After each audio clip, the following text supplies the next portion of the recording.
ஆண்டவரும் உலக ரட்சிகருமான இயேசு கிறிஸ்துவின் இனிதான நாமத்தில் உங்கள் ஒவ்வொருவருக்கும் இந்த கால வேளையில என் அன்பின் வாழ்த்துக்களை அன்போடு தெரிவித்துக் கொள்கிறேன். என்னுடைய சாட்சிகளை நான் உங்களோடு பகிர்ந்துக்கிட்டு தேவ வார்த்தைக்குள்ளே கடந்து சொல்வோம். 9 மணிக்கு முடிக்க சொல்லியிருக்கிறீங்க, பார்க்கலாம். 9 மணிக்கு 9 மணிக்கு இப்படி சொல்லியிருக்கிறீங்களா? இடத்துல எனக்கு பயமாக இருக்குது, நடுக்கமாக இருக்குது. ஏன்னா என்னோட நல்ல பிரபலமான ஊழியர்கள்லாம் இருக்கிறாங்க, அட்வொகேட்லாம் இருக்கிறாங்க. இப்போ பிரதர் வேற நம்பி கூட்டிட்டு வந்துட்டாங்க. இந்த இடத்துல ஒரு பயத்தோட தான் நடுக்கமாக தான் இருக்குது. ஆண்டவரோடு கூட இருக்கிறேன். என்னுடைய சொந்த ஊர் தூத்துக்குடி மாவட்டம். நான் பிறந்து வளர்ந்ததெல்லாம் தூத்துக்குடியில் தான் நான் பிறந்தேன். என் கூட பிறந்தது பார்த்தீங்கன்னா 7 பேர். 6 பெண் பிள்ளைக்கு நான் ஒரு பையன். 6 பெண் பிள்ளைக்கு ஒரு பையன். எங்கள் வீடு அப்படி யாரா இருக்கிறீங்களா? 6 பெண் பிள்ளைங்கள இருக்கிறவங்க யாரா இருக்கிறீங்களா? பரவாயில்ல, எங்கெல்லாம் பார்க்கவே 6 பெண் பிள்ளைக்கு ஒரு பையன். எனக்கு 5 அக்கா. என்னோட முன்னாள் அக்கா 5வது அக்கா வந்து அவங்க ஊழியத்துக்கு ஒப்பு கொடுத்து மேரேஜ் பண்ணாமல் அவங்க ஊழியத்துக்கு ஒப்பு கொடுத்தாங்க. ஜார்க்கண்ட் மாநிலத்தில் அவங்க கொஞ்ச நாள் இருந்தாங்க. கடைசி கால எழுப்புதல் சபை சொல்லி தூத்துக்குடியில் அவங்க சபையின் மூலியமாக ஜார்க்கண்ட் மாநிலத்தில் இருந்தாங்க. சில அங்கே நக்சலைட்கள் தீவிரவாதிகள் அங்கே இருக்கிற பகுதிங்கிறதுனால நான் ஒரு டைம் அங்கே ஜார்க்கண்ட் போயிருந்தேன். அப்போ சில காரியங்கள் பார்க்கும்போது எனக்கு கொஞ்சம் கஷ்டமாக இருந்தது. அதனால் அங்கே ஜார்க்கண்ட்லேருந்து திருப்பி தூத்துக்குடிக்கு வந்துட்டாங்க. அவங்க முழு நேர ஊழியமாக செய்து கொண்டு இருக்கிறாங்க. எனக்கு 5 அக்காவுக்கு அப்புறம் நான். எங்கள் அம்மா பாருங்க, 5 பெண் பிள்ளைகள், அடுத்ததும் பெண் பிள்ளைகளாக இருக்கும்னு நினச்சிட்டு எங்கள் அம்மா என்ன சாகடிக்கிறதுக்கு என்னென்ன மாத்திரை உண்டு அதெல்லாம் சாப்பிட ஆரம்பித்தாங்க. 6வது பெண் குழந்தையாக இருக்கும்னு நினச்சிட்டு நிறைய மாத்திரைகள்லாம் சாப்பிட்டுட்டாங்க. பாருங்க, 6வது ஆண் குழந்தை. அந்த 7 வருஷம் பார்த்தீங்கன்னா நான் ரொம்ப பிளட்டு போய் நடக்க முடியாமல் ரொம்ப கஷ்டப்பட்ட ஒரு நிலையில இருந்தேன். 6ஆம் கிளாஸ் படிக்கும் போதே அந்த கண்ணாடி நான் போட்டேன். எங்கள் அம்மா என்னென்ன மாத்திரையெல்லாம் சாப்பிட்டாங்கன்னு தெரியல. அதனுடைய நல்ல கவனிங்க கண்பானவர்களே. எரேமியா 1ஆம் அதிகாரம் 5ஆம் வசனத்தில் பார்க்கிறோம், ஆண்டவர் நம்மளை தாயின் கருவிலே உருவாக முன்பதாகவே நம்மளை அறிந்திருக்கிற தேவனாக இருக்கிறார். நீ கர்ப்பத்திலே வெளிப்படும் போது உன்னை பரிசுத்தம் பண்ணி அநேக ஜாதிகளுக்கு தீர்க்கதரிசியாய் கட்டளையிட்டேன் என்று சொன்னார். என்னோட வாழ்க்கையிலே சாட்சிகள் சொல்லணும்னா சாட்சிக்கே ஒரு 1 மணி நேரம் 1.5 மணி நேரம் எடுத்துக்கொள்ள முடியும். ஆனால் ஒரு 1/2 மணி நேரம் சாட்சி டைம் எடுத்துட்டு மற்ற அந்த செய்தி வேலைக்கு நான் கொண்டு போக விரும்புகிறேன். இந்த இடத்துல ஏதோ ஒவ்வொரு வாரமும் ஏதோ ஒரு வார்த்தையை நான் கேட்டு கடந்து போவதற்காக கர்த்தரை தெரிந்து கொள்ளலாம். நம்மளுடைய வாழ்க்கையை கர்த்தர் ஏதோ ஒன்றை செய்ய விரும்புகிறார். பாருங்க, அன்று அவர்கள் சாப்பிட்ட மாத்திரை நிமித்தமாக என்னுடைய சரீரம் பாதிக்கப்பட்டது. ரொம்ப கஷ்டப்பட்டேன். ரொம்ப சொல்றதுக்கு அப்படின்னு சொல்றது ரொம்ப ரத்தமாக தான் மோஷன் போகும். அப்படிதான் இருந்தேன் ரொம்ப நாளாக. பாருங்க, ஆண்டவர் அந்த இடத்துல முன்குறித்தான். எங்க அப்பா மெஜரோ கோர்ட்ஸ்ல வேலை பார்த்தாங்க. அந்த நாட்கள்ல சவுண்ட் சர்வீஸ் வச்சிருந்தாங்க, டெலிவரி ஷாப் வச்சிருந்தாங்க. ரொம்ப கஷ்டப்பட்டேன். எங்களுடைய குடும்பத்தில் எங்கள் அப்பா அப்பெல்லாம் மெஜரோ கோர்ட்ஸ்ல வேலை பார்க்கும் போது மிஷின் கிடையாது. சத்யா ஏஜென்சி யாருக்கு தெரியும்? தூத்துக்குடியில் இப்போ சென்னையில் சத்யா ஏஜென்சி ஃபேமஸ். அந்த சத்யா ஏஜென்சி ஓனரும் எங்கள் அப்பாவும் ஒரே டைமில் மெஜரோ கோர்ட்ஸில் மேல் வேலை பார்த்தாங்க. அவர் அந்த நாட்டில் அப்போ வேலை எழுதி கொடுத்துட்டாங்க. அப்புறம் ரொம்ப கஷ்டம். அப்போ எங்கள் அப்பா என்ன பண்ணுவாங்க, பார்ட் டைமாக அநேக வேலைகளை செய்வாங்க. எங்கள் வீட்டில் மொத்தம் 7 9 பேர் நாங்கள் சாப்பிடணும். அப்போ 50 பைசாவுக்கு நான் ஊறுகாய் வாங்கிட்டு வர்றேன். எனக்கு நல்ல ஞாபகம் இருக்கு. ஒரு பெரிய கிளாஸ் நிறைய 50 பைசாவுக்கு ஊறுகாய் வாங்கிட்டு வந்து எங்கள் வீட்டில் 9 பேர் கஞ்சி குடிப்போம். ஸ்கூலில் படிக்கிற நாட்களில் டீச்சர்ஸ்களுக்கு சில வேலைகளை செய்து அவங்கள்ட்ட கிடைக்கிற சில சாப்பாடுகளை வாங்கிட்டு வந்து எங்கள் வீட்டில் நாங்கள் சாப்பிட்ட நாட்கள் உண்டு. அந்த 50 பைசாக்கு ஊறுகாய் வாங்கிட்டு வந்து எங்கள் அக்கா மார்கள்லாம் அந்த அந்த ஊறுகாவுலேயும் சின்ன துண்டு பெரிய துண்டுன்னு போட்டி போடுவாங்க. அப்படிலாம் வாழ்ந்த நாட்கள் உண்டு. அப்போ சத்துணவு சாப்பாடெல்லாம் வாங்கிட்டு வந்து அப்போ தண்ணி ஊற்றி கஞ்சி குடித்த நாட்கள்லாம் உண்டு. அப்படிலாம் ரொம்ப கஷ்டப்பட்டேன். நான் தூத்துக்குடியில் 2000 அந்த ஆண்டுகளில் நான் ஒரு ஆட்டோ டிரைவராக இருந்தேன். ஆட்டோ ஓட்டினேன். தூத்துக்குடி சாந்தி பேக்கரியில் மேனேஜராக இருந்தேன். அந்த ஆட்டோ ஓட்டி கொண்டு இருக்கும்போது எங்கள் அப்பா இங்கே சென்னையில் நீங்கள் போனீங்கன்னா ஏதாவது ஒரு பிஸ்னஸ் ஆரம்பிக்கலாம், நீங்கள் ஏதாவது ஒரு காரியம் பண்ணலான்னு எங்கள் அப்பா சொல்லிட்டு இருந்தார். 2000 அந்த நாட்களில் நாங்கள் ஆட்டோ ஓட்டிகிட்டு இருந்தேன். அப்புறம் 2005 ஒரு ஒரு சூழ்நிலையின் காரணமாக நான் சென்னைக்கு வர வேண்டிய கட்டாயம் இருந்தது. அந்த வாலிப நாட்களிலே எல்லாரும் சொல்லுவோம்ல, அந்த வாலிப நாட்களில் சில நேரத்தில் நம்ம குழிக்குள்ளே விழுந்துருவோம். குழிக்குள்ளே விழ வேண்டிய சூழ்நிலையில் நமக்கு வந்துடும். நான் சொல்ற புரியுதா உங்களுக்கு? ஒரு சிலவர் சிரிக்கீங்க, ஒரு சிலவர் புரிஞ்சவங்க சிரிக்கிறீங்க. அப்போ அந்த வாலிப நாட்களில் நான் இந்த லவ்ங்கிற ஒரு அடியில் விழுந்து அநேக நேரத்தில் தேவனுக்கு பிரியம் இல்லாமல், தேவனுக்கு சித்தம் இல்லாத ஒரு வாழ்க்கைக்கு அர்ப்பணித்து அநேக நேரங்களிலே என்னோட வாழ்க்கை உடைக்கப்பட்டது. ஒரு அப்பளத்தை எடுத்து எப்படி அப்படி நொறுக்குனா எப்படி இருக்குமோ அதே போலதான் என்னுடைய வாழ்க்கையில நான் அநேக நேரத்தில் நான் உடைக்கப்பட்டு வந்தேன். அநேக நேரங்களில் உடைக்கப்பட்டவனாக வாழ்ந்தேன். 2005 நான் சென்னைக்கு வந்து ஒரு டிராவல்ஸில் வேலை செய்து அவங்களிடத்துல ஒரு டிராவல்ஸை வாங்கி ஓஎம்ஆரில் பெருங்குடியில் விஷ்ணுபிரியா டிராவல்ஸும் அன்னை டேனி கேப்ஸ்னா அப்போ தான் அந்த ஓஎம்ஆரில் இருந்தது. எல்லாத்துக்கும் தெரியும், பெரிய கம்பெனி அது. அவங்களுக்கு இருந்து நான் டிராவல்ஸு பகடி லேண்ட்லைன் ஃபோனுக்கு மட்டும் பகடியாக ஒரு 1 லட்சம் கொடுத்து ஒரு ஆஃபீஸ் ஒரு 3 லட்ச ரூபாய்க்கு 2005 அவங்கள்ட்ட வாங்கி அன்னை டிராவல்ஸ்ன்னு சொல்லி டிராவல்ஸ் நடத்தினேன். அந்த நாட்களில் 7 அம்பாசிடர் காரு, 4 மகேந்திரா வேனு, இப்படி ஒரு 12 காசு இருந்தது அந்த நாட்களில். அப்படியே அவங்கள்ட்ட வாங்கினேன். என்னுடைய முதல் காரை அம்பாசிடர் இசுசு கிராண்ட் ஆசைப்பட்டு வாங்கினேன். பாருங்க, என்னுடைய திருமணத்திற்கு முந்தின நாள் அந்த கார் ஆக்சிடென்ட் ஆயிடுச்சு. என்னுடைய திருமணம் அக்டோபர் 27/10 அந்த நாட்களில் 26ஆம் தேதி மதுரையில் இந்த கார் ஆக்சிடென்ட் ஆகிட்டு கிடக்குது. டோட்டல் கார் இதாயிடுச்சு. ஆரம்பமே அடி. அந்த நாட்டில் நல்ல பிஸ்னஸ் போய் கொண்டிருந்தது. அப்போ 2005 மாதம் 1 லட்சம் 1.5 லட்சம் ரூபாய்க்கு மேலே இன்கம் எனக்கு இருந்தது. நல்ல சம்பாத்தியம் பண்ணி கொண்டிருந்தேன். 2010-11 நாட்களிலே சினிமா துறையில எனக்கு ஒரு ஆர்வம் இருந்தது. சினிமா துறையில எனக்கு ரொம்ப ஒரு ஆர்வம் நிறைந்தவனாக இருந்தேன். இமாம் அண்ணாச்சி யாருக்கெல்லாம் உங்களுக்கு தெரியும்? சொல்லுங்கன்னு சொல்லி சுட்டிக்கிவி ப்ரோக்ராம் பண்ணுவார். இமாம் அண்ணாச்சியும் நானும் ஒரே செட்டு. அந்த நாட்களில் சென்னையிலேருந்து தூத்துக்குடிக்கு வரும்போது அவர் அன்ரிசர்வ்ல என் பக்கத்தில் உட்கார்ந்துருப்பாரு. ஆனால் அவங்களும் ட்ராவல் பண்ணி போன நாட்கள் உண்டு. எனக்கு என்ன ஒரு ஆசைன்னா, எனக்கு நடிகர் விஜய் அப்பா தூரத்து ரிலேஷன், நடிகர் விஜயோடைய ஆட்சி எங்களுக்கு தூரத்து ரிலேஷன். அதனால நம்மளும் இது உள்ள எப்படியா போய் சினிமா துறையில நடிச்சு பெரிய ஆளாகி அநேகர்களுக்கு உதவி செய்ய வேண்டும் என்ற வாஞ்சை எனக்குள்ளே இருந்தது. உபாகமம் 28:14 அந்த வார்த்தை கர்த்தர் எனக்கு ஒரு 30 ஆண்டுகளுக்கு முன்பாக கற்றுக் கொடுத்தார். கர்த்தர் உன்னை வாளாக்காமல் தலையாக்கும், நீ கீழாகாமல் மேலாமல் என்ற வாக்குத்தத்தை கொடுக்கும் போது அப்ப நான் நினைச்சுக்கிட்டேன், சினிமா துறையில போய் நல்ல பெரிய ஆள் ஆகி நம்ம நிறைய பேருக்கு உதவி செய்யலாம் அப்படிங்கிற எண்ணம் எனக்கு உள்ள வந்தது. Man proposes, God disposes. ஆண்டவனுடைய வாழ்க்கையிலே சில நேரங்களில் நம்மளை தாயின் கருவிலே முன் குறித்துட்டாருன்னா எது செஞ்சாலும் நம்முடைய வாழ்க்கையில எதுவுமே உருப்படாம போயிடும். அது நல்லா புரிந்து கொள்ளணும் எனக்கு அன்பானவர்களே. பாருங்க, 2010-11 அந்த நாட்களிலே சினிமா துறையில படத்துல inspector character, doctor character, villain கேரக்டர்லாம் நடிச்சேன். நீங்க நம்புறீங்களா இல்லையா?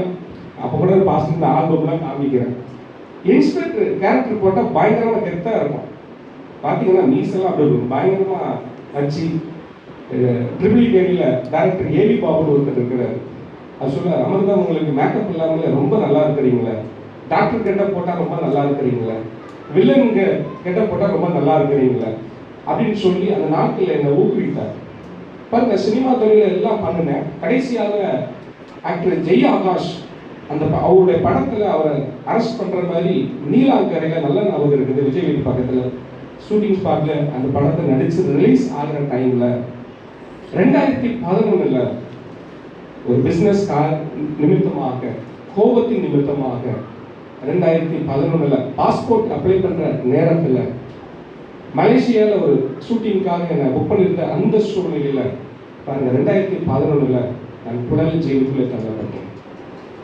2011 புழல் ஜெயிலுக்குள்ளே நான் தள்ளப்பட்டு 14 நாட்கள் இதே துரைப்பாக்கம் போலீஸ் ஸ்டேஷனில் இந்த காயை உடச்சி கெட்டு போட்டு நைட்டு 1 மணிக்கு ராயப்பட்ட ஜிஹெச்லாம் கொண்டு போய் அதெல்லாம் நினைக்கும் போது இன்னும் எனக்கு மறக்க முடியாத ஒரு காலங்கள். பாருங்க, என் கேரக்டர் அப்படின்னு பார்த்தீங்கன்னா தப்புன்னா அடி வாங்கிடுவேன், தப்புன்னா அடி வாங்கிடுவேன். ஆனால் தப்பு இல்லைன்னா எவ்வளவு பெரிய ஆள்லாம் ஏற்றுக்கிட்டேன். அப்படிதான் நான் வாழ்ந்தேன். ஆனால் மனசில் ஒரு சின்ன ஒன்று என்னால் தாங்க முடியாது, அழுதுருவேன். பாருங்க, அன்னைக்கு யோபு தன் சிநேகிதனுக்காக வேண்டுதல் செய்த போது கர்த்தர் அவனுடைய சிறை இருப்பை மாற்றினது போல அந்த இடத்துல பாருங்க நிறைய காரியங்கள் அவருடைய வாழ்க்கையில செய்தார். 2011 குளர்ச்சியில 14 நாட்கள் குளிக்காம, ட்ரெஸ் மாத்தாம, என்னை யாரும் வந்து பார்க்காம 14 days அந்த போட்டிருந்த துணியிலே நான் இருந்தேன். குளிக்கல, மாத்த துணி கிடையாது. பார்த்தீங்கன்னா சாப்பிட்றது கக்கூஸ் பக்கத்தில் போய் தான் சாப்பிடணும். இங்கே பார்த்தா கொலை செஞ்சவன் பக்கத்தில் இருக்கிறான், தண்டாளத்தில் குழந்தைய அடிச்சு கொண்டவன் பக்கத்தில் இருக்கிறான், சீட்டு மோசடியில் கைதானவன் பக்கத்தில் இருக்கிறான், கற்பழிப்பில் விபச்சாரத்தில் அதில் கைங்களவன் பிடிக்கப்பட்டவன் பக்கத்தில் இருக்கிறான், தவறு செய்யாதவன் பக்கத்தில் இருக்கிறான். இப்படி பல பேரை நான் சந்திக்கும்படியாக எனக்கு ஒரு வாய்ப்பு கிடைத்தது. பாருங்க, 2011 நான் மதித்திருக்க வேண்டியது, 2011 ஃபேன்ல தூக்கு போட்டு சாக வேண்டியது, வராத ஒரு இடத்துக்கு வந்து விட்டோமே, சந்திக்க பல பேர் சந்திக்கக்கூடிய ஒரு சூழ்நிலை வந்ததே என்று சொல்லி என் உள்ளம் உடைக்கப்பட்டது. பாருங்க, அன்னைக்கு ராயப்பேட்டை ஜிஹெச்சுக்கு 1 மணிக்கு கூட்டிட்டு போய் ஸ்கேன் பண்ணி பார்த்தாங்க. அப்போ நான் நல்ல ஜிம்முக்கெல்லாம் போவேன் வாலிப நாட்களில். அப்போ அந்த கை பார்த்தீங்கன்னா கத்த கிருபையினால எலும்பு எதுவும் சேதமாகாம இருந்தது. ஆனால் கை பார்த்தீங்கன்னா இவ்வளவு பெருசு வீங்கிச்சு. பெரிய பிளாஸ்டிக் பைப்பை வச்சு, இவ்வளவு பெரிய பிளாஸ்டிக் பைப்பை வச்சு ஸ்டேஷனுக்குள்ள அடிச்சாங்க. 2 காலில் பிளாஸ்டிக் பைப்பை வச்சு அடிச்சா நரம்புக்கு இங்க பிடிக்கும். அப்படி அடிச்சு அப்படி ரொம்ப இது பண்ணி அந்த இடத்துல இது பண்ணாங்க. அதெல்லாம் கடந்து தாண்டி போய் அந்த ஜெயிலுக்குள்ள போனேன். எனக்கு அன்பானவர்களே, ஆண்டவர் நம்முடைய வாழ்க்கையில ஒரு காரியத்தை அனுமதிக்கிறாரு அப்படின்னா அதுக்கு பின்னால உன்னை கொண்டு ஏதோ ஒரு காரியத்தை அவர் செய்ய விரும்புகிறார். உன் வாழ்க்கையில ஏதோ ஒரு கஷ்டத்தை உன் வாழ்க்கையில அவர் அனுமதிக்கிறார் என்றால் உன் வாழ்க்கையில, உன் பிள்ளைகளுடைய வாழ்க்கையில தேவன் ஏதோ ஒரு காரியத்தை அவர் செய்ய அவர் நினைக்கிறார் என்று நீங்கள் விசுவாசிக்க வேண்டும்.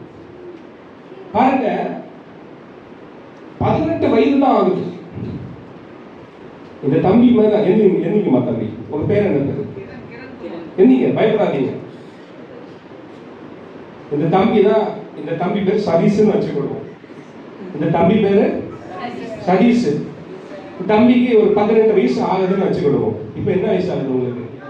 பரவாயில்ல, 18 வயசு. ஆனா இவரோட கொஞ்சம் இவர் ஹைட்டு தான், கொஞ்சம் இதோட ஒல்லியா தான் இருக்காரு. அந்த தம்பி பேர் என்ன பேரு? சதீஷ். நீ தூங்குறீங்களான்னு பாக்குறேன். இந்த தம்பி 18 வயசுல சும்மா சாலிடா ஒரு 6 கொலை பண்ணியிருக்காருன்னு வச்சுக்கோங்களேன். 6 கொலை பண்ணிட்டாரு. எத்தனை வயசுல? 18 வயசுல. பாருங்க, பார்த்து இப்படி இருக்கிறாரு. ஆனா இப்படி இருக்கிறவங்களாம் பார்த்து பயப்படுறான். இப்படி இருக்கிறவங்களாம் பார்த்து பயப்படுறான். ஏன் தெரியுமா? வாரம் அங்க சிக்கன் போடுவாங்க, வாய் கொடுக்கலன்னா அடி பின்னிடுறாரு. 6 கொலை பண்ணியிருக்காங்க, நம்மளே இதை பண்ணிடக்கூடாதுன்னு சொல்லி அந்த தம்பி இருக்கிறாரு. அந்த தம்பி பாருங்க, ஒரு கொலை பண்ணுவாராம், வெளியில போனா வீட்டில் தங்க மாட்டாராம், சுடுகாட்டில் தான் படுத்து தூங்குவாராம். எங்க தூங்குவாரா? சுடுகாட்டுல. ஏன் தெரியுமா? நீ ஒரு கொலை பண்ணிட்டு போய் திருப்பி வெளியில வந்தா எதிர்பார்த்தி கொன்றுவாங்கிறதுக்காக அவ்வளவு நமக்கு எல்லாம் முடிஞ்சுன்னு சொல்லிட்டு சுடுகாட்டுல போய் தூங்குவாராம். உட்கார்ந்து தம்பி அவர் பயந்துட்டாரு. அப்ப பாருங்க, அந்த 18 வயதுல 6 கொலை பண்ணி இருக்கிறார். பணத்தை 1 லட்சம் கொடுத்தா போதும் பண்ணிட்டு விபச்சாரம் பண்ணி வேசித்தனம் பண்ணி எல்லாம் பண்ணி வாழ்க்கையை அழிக்கிறதுக்கு பிசாசின் தந்திரம். 2 கொரிந்தியர் 2ஆம் அதிகாரத்தில் பார்க்கிறோம். சாத்தானுடைய தந்திரம் நம்மளுக்கு தெரியாதவைகள் அல்லவே. பாருங்க, அந்த வயதுல எல்லாரும் அவங்கள பார்த்தா பயப்படுவாங்க. ஆனா எல்லாத்தையும் வேலை வாங்குறாங்க. நான் மட்டும் வேலை என்கிட்ட வாங்கல. இந்த தம்பி என் பக்கத்துலயும் வரல. அப்புறம் கொஞ்ச நாள் கழிச்சு என்ன தெரியல, ஆவியானவர் எனக்குள்ள ஒரு ஏற்று பண்றாரு. அநேகவர் இருக்கிறாங்க, இப்படிப்பட்ட சூழ்நிலையில் இருக்கிறாங்க. 6 மாதம் பெயில் கிடைக்காம, 1 வருஷம் பெயில் கிடைக்காம, எத்தனையோ நாட்கள் தன் வீட்டுக்கு தெரியாத ஒரு சூழ்நிலையிலே அவங்க அந்த ஜெயிலுக்குள்ள இருக்கிறாங்க. தன்னுடைய கான்டாக்ட் நம்பர் வேற இருப்பாங்க, இந்த போன்ல தான் நம்பரை சேவ் பண்ணி வைப்பாங்க. தன் வீட்டுக்கு சொல்வதற்கு கூட அவங்க நம்பர் அவங்களுக்கு தெரியாது. அப்போ இந்த மெமரிபிள் இருக்காது. அப்போ பாருங்க, இப்படிலாம் இருந்தாங்க. பார்க்கும்போது பாருங்க, நான் ரொம்ப 2010 உள்ள வந்து ரொம்ப தேம்பி அழ ஆரம்பிச்சேன். ஜெயிலுக்குள்ள ரொம்ப அழுது இப்படி வராத இடத்துக்கு, வரக்கூடாத இடத்துக்கு வந்துட்டோமே அப்படின்னு சொல்லி ரொம்ப அழுது செத்துடணும், மறித்துடணும் அப்படின்னு நினைச்சு நான் முடிவு பண்ணினேன். ஆனா ஆவியானவருக்கு எனக்கு காரியத்தை உணர்த்தினாரு. உன்னுடைய கஷ்டத்தை மாத்திரம் நீ பார்க்கிறிய, இந்த இடத்துல எத்தனை பேரு தன் குடும்பத்தை இழந்து, குடும்பத்தை விட்டுட்டு இப்படிப்பட்ட ஒரு சூழ்நிலையில அவங்க வந்திருக்கிறாங்க. இவங்களுக்கு இயேசுவுடைய அன்பை யார் சொல்லுவா? நீ சொல்லு அப்படின்னு சொல்லி அப்படி டைவர்ட் ஆயிடுச்சு என்னுடைய மைண்ட். பாருங்க, அப்பதான் அந்த வார்த்தை, யோபு தன் சிநேகத்திற்காக வேண்டுதல் செய்த போது கர்த்தர் அவருடைய சிறுவிருப்பை மாற்றினார். நம்புறீங்களோ இல்லையா? இன்னைக்கு பார்த்து நான் கரெக்டாக அந்த பைபிள் எடுத்து வந்தேன். இது எனக்கு 2011 புழல் ஜெயிலில் எனக்கு கிடைச்ச பைபிள். இன்னைக்கு என்ன ஒரு ஊழியக்காரனாய் உருவாக்கி இருக்கிறது. அல்லேலூயா. எனக்கு ஜெயிலில் கிடைச்ச பைபிள். மாதம் ஜெயிலில் கைதிகளை விசிட் பண்றதுக்கு பல சபைகளில் இருந்து வருவார்கள். அப்போ ஏஜி சபை அண்ணா நகர்ல இருந்து வந்தப்போ எனக்கு இந்த பைபிள் கிடைத்தது. இந்த பைபிள் என்னை இன்னைக்கு ஒரு ஊழியக்காரனாய் உருவாக்கி இருக்கிறது. பாருங்க, அன்னைக்கு அவர்களுக்காக நான் ஜெபிக்கும் போது அநேக பேர் என்னிடத்துல வந்து ஜெபிக்க வருவாங்க. அதுல பாருங்க, ஒருத்தர் நல்ல போல்டா நடிகர் பிரபுமதி ஒருத்தர் இருந்தார். பக்கத்து ஜெயில இருந்து வந்து, ஐயா எனக்காக கொஞ்சம் ஜெபிங்க, என் வாலிப மகள், எனக்கு 2 பிள்ளைங்க இருக்கிறாங்க, என் வாழ்க்கை அவ்வளவுதான் முடிஞ்சிரும் போலுக்கு, அவங்க ஒரு தவறு செய்து உள்ள வந்துட்டேன், ஆனா என்னோட குடும்பத்தை இனி சந்திப்போனா எனக்கு தெரியல அப்படின்னு சொல்லி ஒரு குழந்தைய கூட தேம்பி அழுது என்னிடத்துல வந்து அவர் சொன்னார். அப்ப நான் சொன்னேன், எதுக்கு என்னிடத்துல வந்து இதை சொல்றீங்கன்னா, ஐயா நீங்க ஜெபம் பண்ணா பெயில் கிடைக்குதான், நீங்க ஜெபம் பண்ணா பெயில் கிடைக்குதுன்னு சில பேர் சொல்லிட்டு இருக்கிறாங்க அப்படின்னாங்க. எனக்கு அது ஒன்றும் புரியல, எனக்கு ஒன்றும் அது ஒன்றும் தெரியல.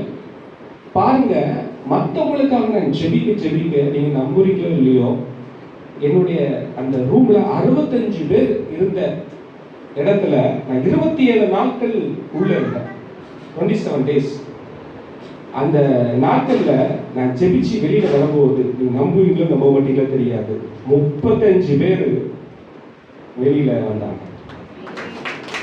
நீங்க நம்புவீங்களோ இல்லையோ, 65 பேர் இடத்துல 35 பேர் பெயில் கிடைச்சு நான் வெளியில வந்ததுக்கும் பிறகு எனக்கு ஒரு சில தாத்தாத்திரையின் ஒரு ஐயர் 65 வயது ஒரு சீட்டு மோசடியில கைதாயுள்ள அவர் எனக்கு வந்து போன் பண்ணி சொன்னார். எல்லாம் பைபிள்ல நான் எழுதி வச்சிருக்கிறேன். பாருங்க, ஆண்டவர் நம்மளுடைய வாழ்க்கையிலே அனுமதிக்கிற சில காரியங்கள் நமக்கு புரியாது. அது மாத்திரமல்ல, நான் செய்யாத தொழில் கிடையாது. மேன் பவர் சர்வீஸ் நடத்திட்டு இருந்தேன். பேஷண்ட்டுக்கு, பேபிக்கு, கால் டிரைவர்ஸ், இந்த மாதிரி சில மேன் பவரை ரெஜிஸ்ட்ரேஷன் பண்ணி அது முறையா 2015 லைசன்ஸ் வாங்கி அதை நடத்திட்டு இருந்தேன். ஒரு 200-300 பேருக்கு நான் வேலை கொடுத்தேன். அப்படிப்பட்ட ஒரு கிருபையெல்லாம் கற்றுக் கொடுத்தேன். என் மூலியமாய் அநேக பேர் ஆசீர்வதிக்கப்பட்டார்கள். என் மூலியமாய் அநேக நன்மைகளை வாழ்க்கையில கர்த்தர் செய்தார். அநேகருடைய வாழ்க்கையில கர்ப்பத்தின் கனியை கற்றுக் கொடுத்தார். வேலை இல்லாதவர்களுக்கு அநேகருக்கு வேலை கற்றுக் கொடுத்தார். வீடு இல்லாதவர்களுக்கு அனைவர்களுக்கு கர்த்தர் வீடு கட்டி கொடுத்தார். ஆனா என் வாழ்க்கையில பாருங்க, பிசினஸ்ல 1 கோடி ரூபாய்க்கு மேல பிசினஸ்ல 1 கோடி ரூபாய்க்கு மேல லாஸ் ஆச்சு 2005ல. சினிமா துறையில இருந்தேன். ஜெயில் வாழ்க்கை, திருமணம் தேவனுக்கு பிரியமில்லாம தேவனுக்கு சித்தம் இல்லாத ஒரு திருமண வாழ்க்கை, டைவர்ஸ் அளவுக்கு போகக்கூடிய ஒரு சூழ்நிலை. இப்படிலாம் இருக்கும்போது எங்க அம்மா கிட்ட நான் கேட்டேன், ஏம்மா என்ன பெத்தீங்க, ஏம்மா என்ன. நம்ம அனைவரும் நம்ம அம்மா கிட்ட கேட்டிருக்கோம், சில பேர் கேட்டிருக்கோம், ஞாபகம் இருக்காங்க. அப்படி எங்க அம்மா கிட்ட கேட்டேன்னு சொல்லுவாங்க, கையை வைத்துங்க போவோம். வெட்கப்படக்கூடாது. ஏசப்பா பார்க்கறாங்க, மனுஷ முகத்தை பார்க்கிற ஆண்டவன் இருதயத்தை பார்க்கிறார். எங்க அம்மா கிட்ட நான் கேட்டிருக்கிறேன், ஏம்மா என்ன பெத்தீங்க, தாயின் கருவிலே சாவடித்து இருக்கலாமே அப்படின்னு சொன்னவங்க சொல்லுங்க, கையை உயர்த்துங்க பார்ப்போம். ஆண்டவர் உன்னை சொல்றாரு, உன்னை வாளாக்காமல் தலையாக்குவேன், நான் கீழாகாமல் நீ மேலாமே என்று சொல்கிறார். நீ முந்தினவைகளை நினைக்க வேண்டாம், பூர்வமானவைகளை சிந்திக்க வேண்டாம். இதோ வாழ்க்கை நான் புதிய காரியத்தை நான் செய்வேன், நான் கர்த்தர், நான் மாறாதவர் என்று கர்த்தர் சொல்கிறார். எத்தனை நாளைக்கு எங்க அம்மா கிட்ட நான் கேட்டிருக்கிறேன், என்னம்மா ஏமா என்ன பெத்தீங்க. ஏன் தெரியுமா, எல்லாருடைய வாழ்க்கையில இந்த ரிலேஷன்ல எல்லாரும் வீடு கட்டிட்டாங்க, கார் வாங்கிட்டாங்க, எல்லாம் சரி வாய்ப்போட இருந்துட்டாங்க. என் வாழ்க்கையில் எது செஞ்சாலும் உருப்படல, விளக்கல. ஏன் தெரியுமா, ஏன் சொல்லுங்களேன், நீங்களே சொல்லுங்க.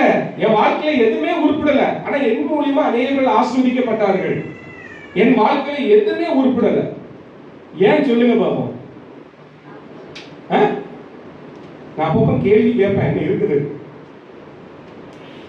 ஏன் தெரியுமா, எரேமியா 1:5 எடுத்து வாசிங்க.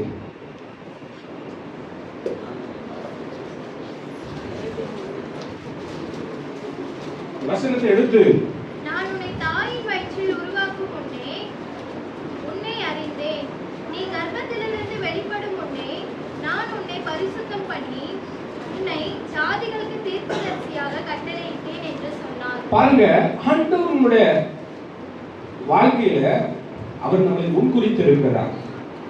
தாயின் கருவுல உருவாகும் முன்பதாகவே அவர் உன்னை முன்குறித்து இருக்கிறார்.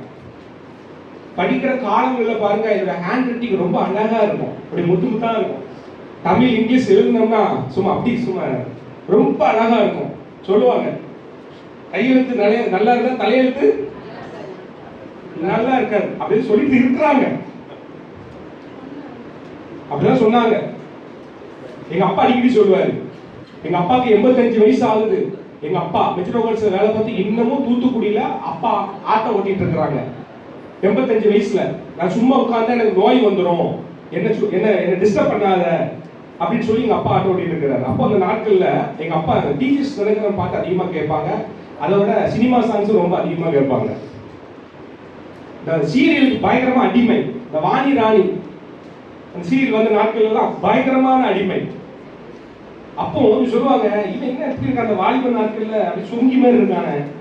வாலிப நாட்கள்ல பசங்க எப்படி டெரரா இருப்பாங்க, வாலிப நாட்கள்ல எப்படி பசங்க டெரரா இருப்பாங்கன்னு சொல்லி அவரு இருப்பாரு. அந்த நாட்களே பாருங்க, நான் எல்லாத்தையும் அப்படி இதாகி தேவ அன்புக்குள்ளாக நான் ஈர்க்கப்பட்டேன். அன்பு 3 விதமான அன்பை நம்ம பார்க்கிறோம். Agape, பிலியோ, eros. அகாப்பே என்பது தன்னலமற்ற தியாகமான அன்பை ஆண்டவருக்கு நான் கொடுக்கிறேன். பிலியோ அது சகோதர ஸ்நேக அன்பு. ஈராஸ் கணவன் மனைவிகளுக்குள்ள அன்பு. அப்போ தன்னலமற்ற தியாகமான அன்புக்குள்ள நான் ஈர்க்கப்பட்டேன். அந்த நாட்களிலே சில காரியங்கள் அப்பவே கத்து என்னோட வாழ்க்கையில் அநேக காரியங்களை செய்தார். அப்ப பாருங்க, நான் எது செஞ்சாலும் எனக்கு உருப்படல. ஏன் தெரியுமா, நீங்க இமாம் நினைச்சு உலக பிரகாரமா போயிட்டார், சொல்லுங்கன்னு சொல்லிட்டு போயிட்டே இருக்கிறாரு. நான் இன்னைக்கு சொல்லிட்டே இருக்கிறேன் சுவிசேஷத்தை. இன்னைக்கு இந்த சுவிசேஷ விதை நான் போட்டுக்கொண்டே இருக்கிறேன். அப்போ கர்த்தர் நம்முடைய வாழ்க்கையிலே சில நேரங்களில் நம்ம அநேக காரியங்களை நம்ம புடமிடப்படுவோம், அநேக காரியங்களை சிதைக்கப்படுவோம், அநேக காரியங்களை நம்ம உடைக்கப்படுவோம். எது செஞ்சாலும் உருப்படாத ஒரு சூழ்நிலைக்குள்ளே போவோம். நல்லா புரிந்து கொள்ளுங்கள் எனக்கு அன்பானவர்களே. உங்களுடைய வாழ்க்கையிலே நீங்க படுகிற உபத்திரவம் அது அதிகமாக இருக்குமானால், அது மிகுதியாக இருக்குமானால், உங்களுடைய வாழ்க்கையிலே கர்த்தர் உங்களை கொண்டு ஏதோ ஒரு காரியத்தை செய்ய போகிறார். வீடு கட்டுகிறவர்கள் ஆகாது என்ற தள்ளின கல்லு மூளைக்கு தலைக்கல்லாயிற்று என்று சொல்லப்படுவது போல கர்த்தருடைய வாழ்க்கையில ஏதோ ஒரு காரியத்தை அவர் செய்ய விரும்புகிறார். பாருங்க, இன்னைக்கு வரைக்கும் அநேக ஊழியத்துல கர்த்தரனை எடுத்து பயன்படுத்திட்டு இருக்கிறார். எல்லாம் இதாகி இப்ப அந்த மேன் பவர்லாம் எல்லாத்தையும் மூடியாச்சு. இப்ப முழு நேர ஊழியமாக கடந்த 2 ஆண்டுகள் இப்ப முழு நேர ஊழியமாய் செய்து கொண்டு இருக்கிறேன். சில நேரங்களில் சில காரியம் ஆண்டு அனுமதிக்கும் போது இந்த காரியத்தை செய், இந்த காரியத்துல அப்படின்னு சொல்லும் போது ஆண்டுடைய வார்த்தைக்கு கீழ்ப்படிந்து அந்த காரியத்தை நான் செய்து கொண்டு இருக்கிறேன். அப்போ உங்களுடைய வாழ்க்கையில தேவன் உங்களை கொண்டு ஏதோ ஒரு காரியத்தை செய்ய விரும்புகிறார். ஆண்டவர் தீர்க்க தரிசனமா சொல்லுகிறாருமா. உங்க பேர் என்ன பேர்? ஆண்டவர் உன் நிமித்தமாய் உன் கொம்பை கர்த்தர் உயர்த்துவார். உன் நிமித்தமாய் உன் குடும்பத்தில் இருக்கிறவர்கள் மத்தியிலே கர்த்தர் உனக்கு ஒரு பந்தியை ஆயத்தப்படுத்துவார் என்று ஆவியானவர் சொல்லுகிறார். நீ நினைப்பதற்கும் வேண்டிக் கொள்வதற்கும் அதிகமாக உடைய வாழ்க்கையை கர்த்தர் எடுத்து உன்னை எடுத்து பயன்படுத்துவார் என்று நான் விசுவாசிக்கிறேன். நம்மளை கர்த்தர் ரட்சித்ததுக்கு ஒரு நோக்கம் உண்டு. நிறைய சாட்சிகளை சொல்ல முடியும், நான் சுருக்கமாக தான் சொல்லியிருக்கிறேன். இன்னைக்கு நம்ம செய்தி வேலைக்குள்ள நம்ம போவோம். மணி 9 ஆயிடுச்சு. செய்தி வேலைக்குள்ள போவோம், சரிங்களா? அப்பப்போ சாட்சிகள் வரும். நான் கேள்வியெல்லாம் சரி கேள்வியெல்லாம் கேட்பேன், அதுக்கு நீங்க சொல்லணும், சரிங்களா? அன்று உங்களை வெறுமையாக அனுப்ப மாட்டாங்க.